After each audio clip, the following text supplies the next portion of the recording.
Bai, bereziki osasun mentalari dagokionez, eta eta kontuan hartuta gaur egun ez dagoela inor elikadurakin erlazion bat daukana, ez? Orduan, hortik abiatuta ja, orain bai, orain ez, baino ez gozea daukadalako edo ez, baizik eta ordua dalako edo ez, pixkat arriskutxo irutzait.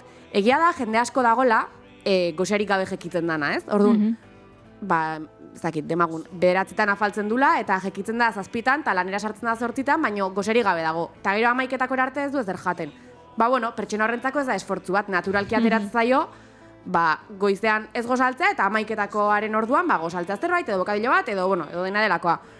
Pertsona horren kasuan eluke inungo arriskurik suposatuko, a priori. Baina pertsona bat gozarekin jekitzen bada, aldizkako barauaren izenean, pasabaz baditu, 4 ordu sufritzen, gozea pasaz, ez dalako ordua oraindik, bai demostratu da, izan daitekela elikadura saldura bat garatzeko arrisku faktore, ez? Bereziki, konpentsazio bezala erabilizakegulako, betekadak ekar ditzakelako, ez?